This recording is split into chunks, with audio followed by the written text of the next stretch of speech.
Assalamualaikum warahmatullahi wabarakatuh. Alhamdulillahirabbil alamin wa bihi nasta'in ala umurid dunya waddin. Wassalatu wassalam ala sayyidil mursalin wa ala alihi washabihi ajmain, amma ba'du.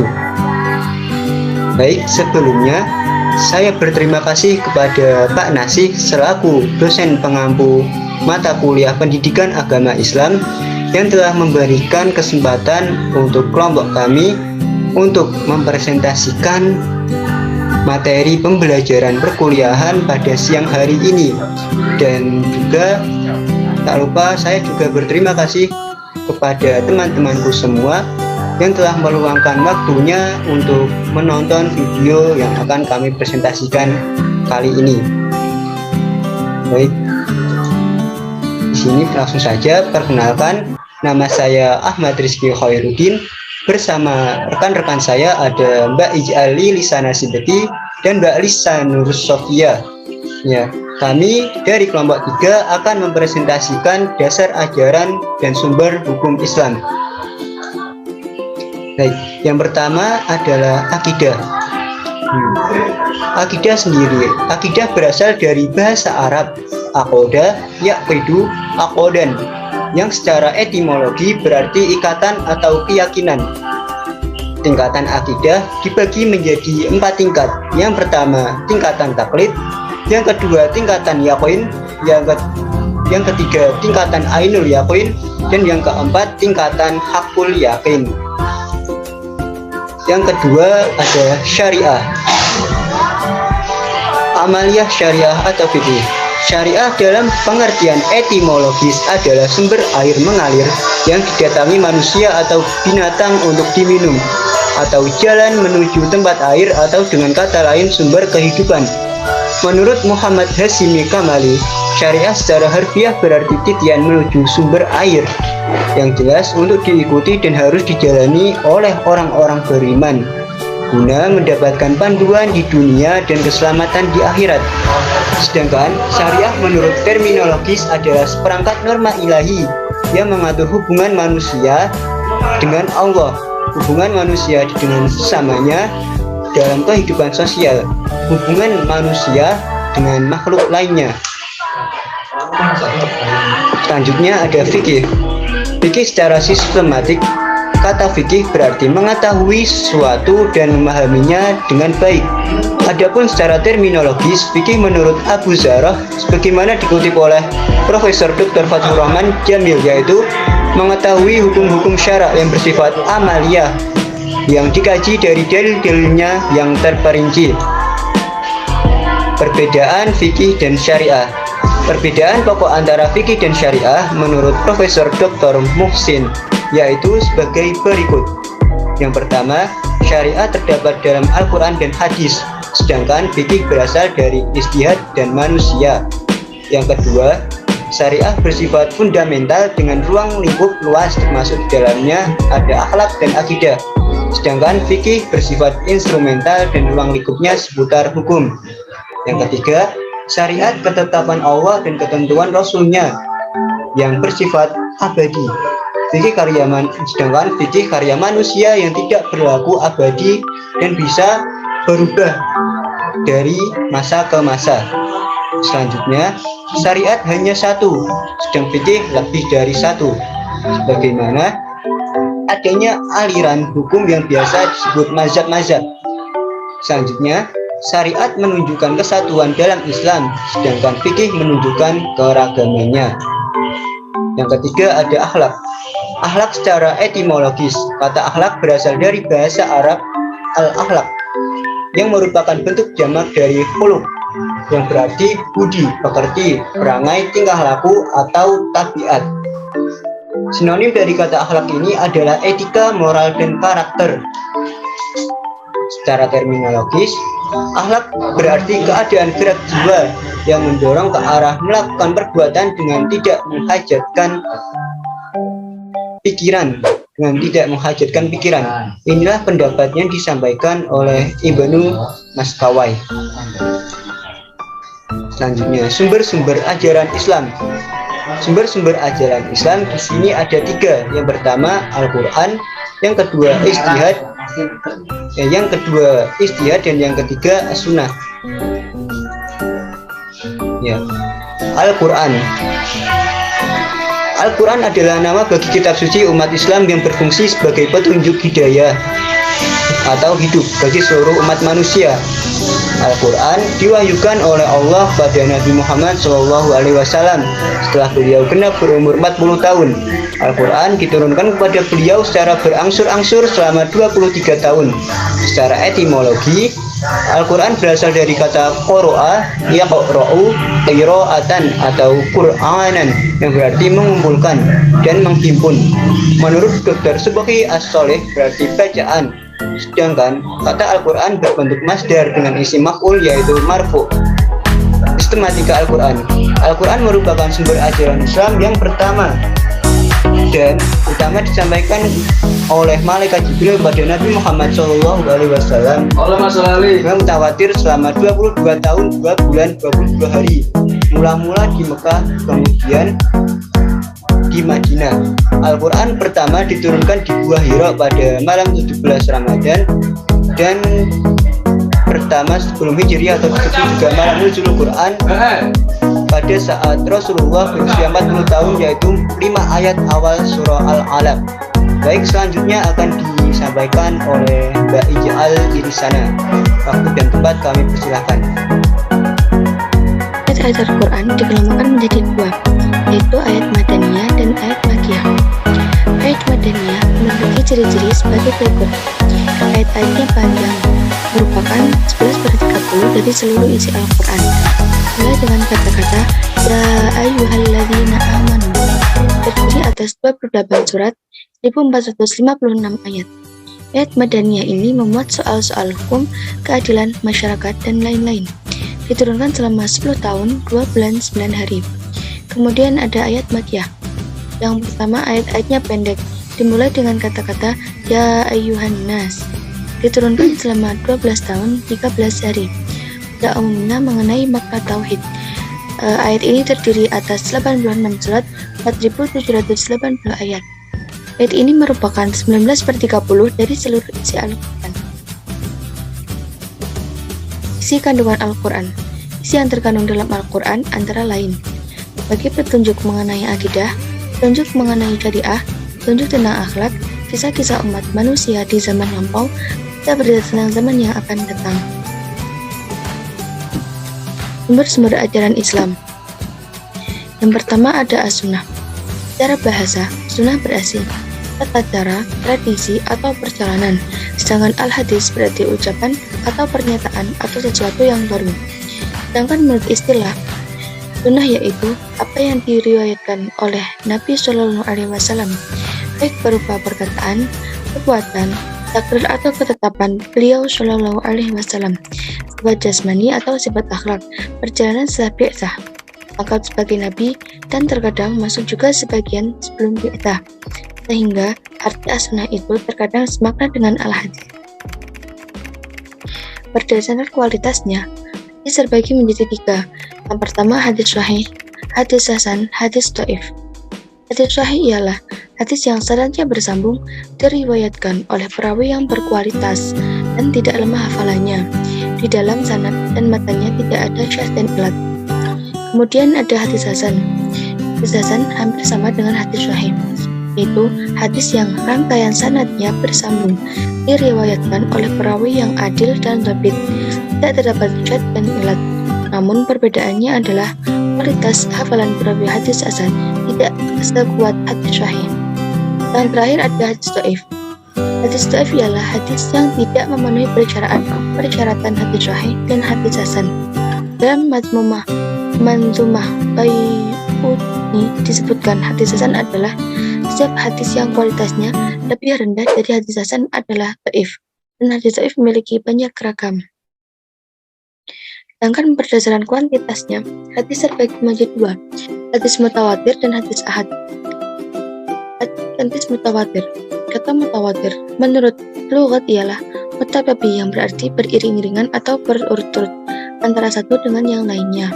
Hadis mutawatir ialah suatu hadis yang diriwayatkan sejumlah rawi yang menurut adat musail mereka bersepakat berbuat dusta.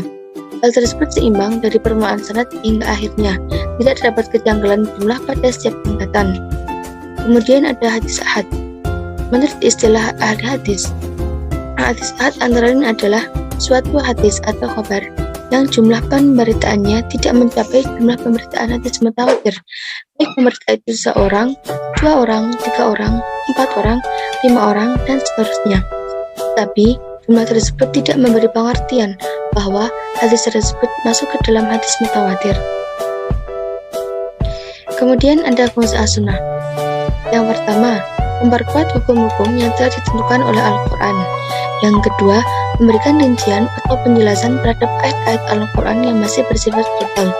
Yang ketiga, mengkhususkan atau memberi pengecualian terhadap pernyataan Al-Quran yang masih bersifat umum. Dan yang keempat, menetapkan hukum atau aturan yang tidak didapat dalam Al-Quran.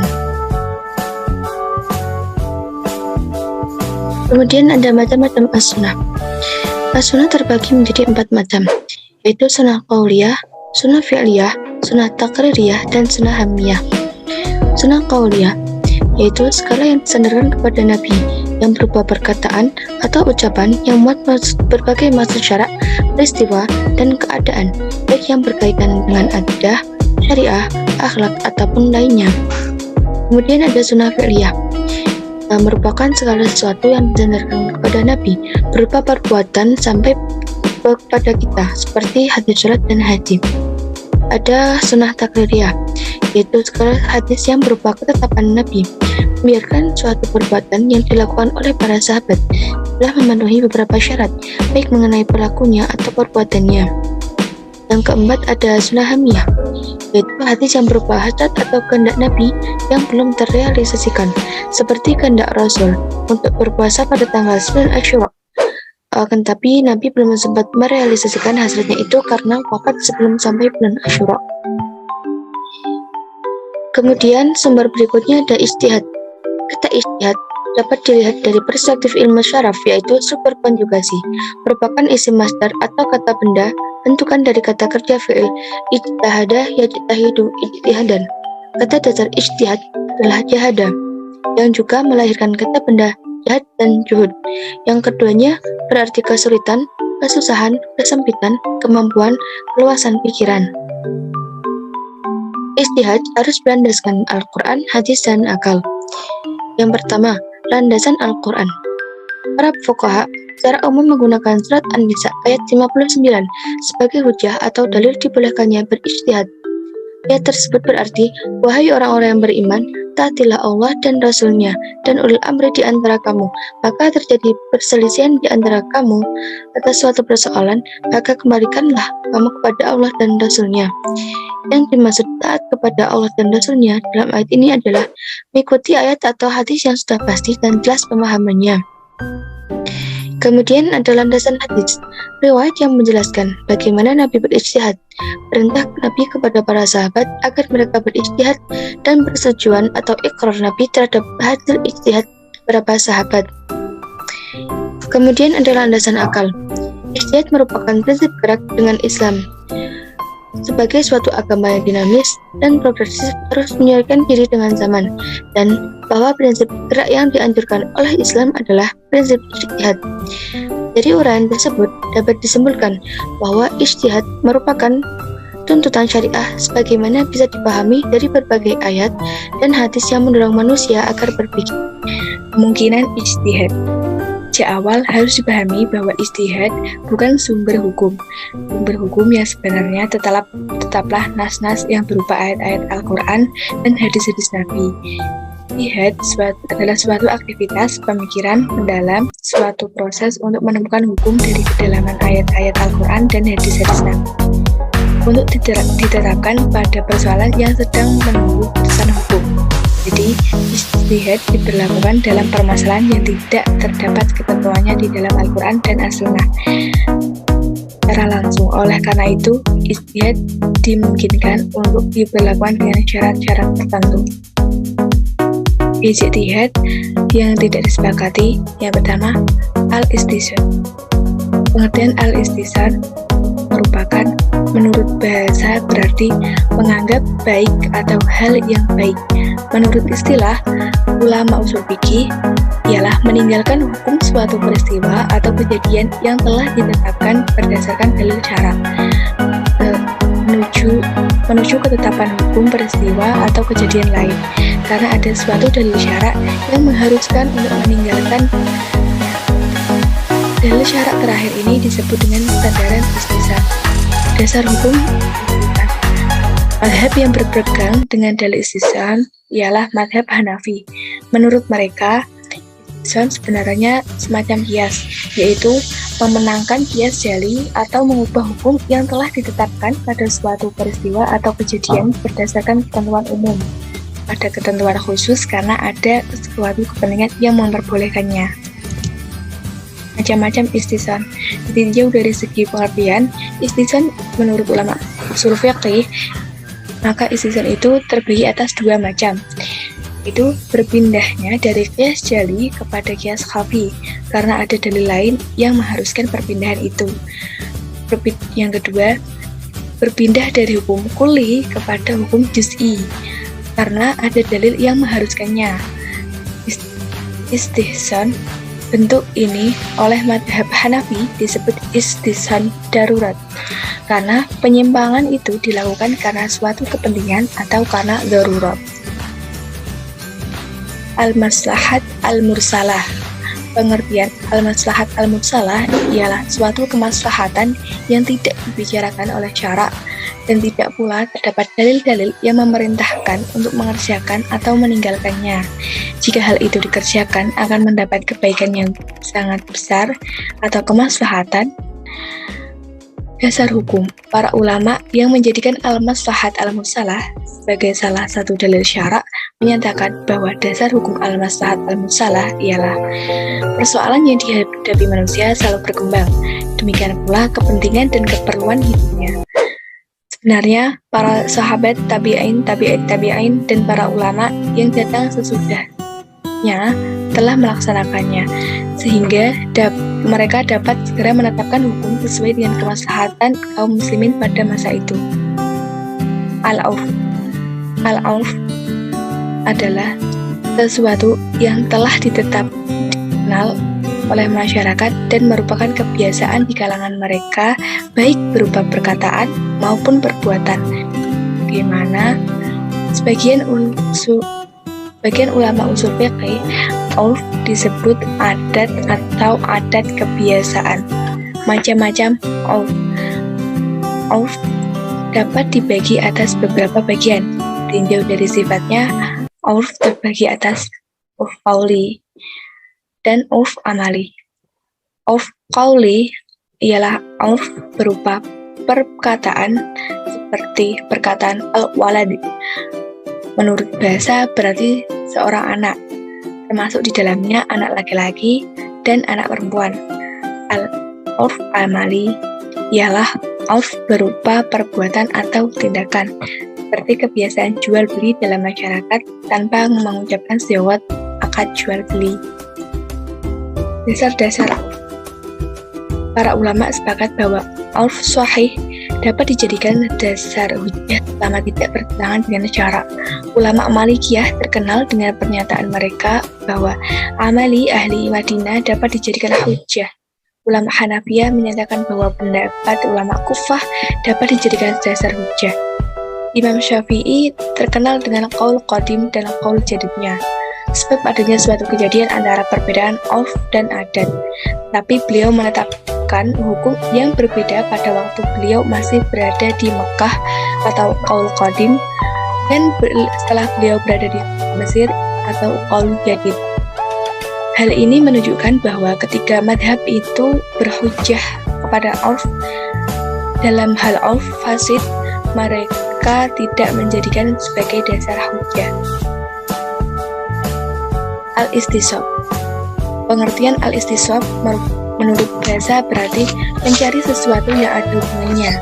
Menurut istilah ulama usul fiqih, ialah tetap berpegang kepada hukum yang telah ada dari suatu peristiwa atau kejadian sampai ada dalil lain yang mengubah hukum tersebut. Dasar hukum istisab. Karena itulah ulama Hanafiyah menyatakan bahwa sebenarnya istisab tidak lain hanyalah untuk memerdagkan hukum yang ada, bukan untuk menetapkan hukum yang baru. Istisab bukanlah merupakan dasar atau dalil untuk menetapkan suatu hukum yang belum tetap, tetapi ia hanyalah menyatakan bahwa telah pernah ditetapkan suatu hukum dan belum ada yang mengubahnya. Dan demikian halnya istisab dapat dijadikan sebagai dasar hujjah. Macam-macam istisab. Istisab dapat dibuat kaidah-kaidah fiqhiyah yang dapat dijadikan dasar untuk mengistinbatkan hukum. Ditinjau dari segi timbulnya kaidah-kaidah istisab, dapat dibagi kepada istisab berdasarkan penetapan akal, dan yang kedua istisab berdasarkan hukum syarak. Sekian presentasi dari kelompok kami. Apabila ada kesalahan mohon dimaafkan. Terima kasih. Akhirul kalam, wallahul muwaffiq ila aqwamit thoriq. Wassalamualaikum warahmatullahi wabarakatuh.